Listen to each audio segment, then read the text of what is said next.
The emergency payments that are going out under my watch do not require that any claimant give up any of his or her rights to litigate or go forward in court. You can take these emergency payments, pocket them, and if you ultimately want to litigate, go ahead. I think that is very unwise.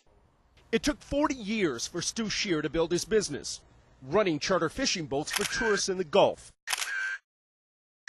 Now it's all falling apart between the oil spill that shut down business and haggling with BP over his claim. You'd wonder how a guy my age at 260 pounds could be emotional. But you know, it's like I told you, salt water runs through my veins. I mean, it's all I've done. It's all I've ever wanted to do was fish. Stu walked into the local claims office, but BP classified him large loss and moved his claim 90 miles away. He only speaks with his adjuster by phone. They wanted 2007, 8, 9 returns. They wanted my log books. They wanted my bank statements. They wanted all my licenses, P&L statements. And when you itemize these costs for BP, you even accounted for that you wouldn't be using fuel. That's right. So if my boat didn't leave the dock, I wouldn't have fuel, bait, rods, reels, ice, contract labor. My gross was 162.8. Less expenses, daily boat expenses, came out to 107,982. I will bend over backwards to help these local businesses. I am trying to help them. Don't come to me and say, trust me, it was going to be a great year.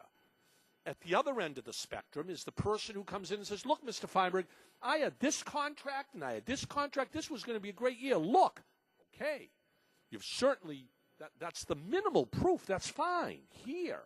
So I'll work with you, Congresswoman, and the people down there to try and maximize the compensation. My bookings for this year amounted to a gross net of $107,000, and they basically offered me $33,000.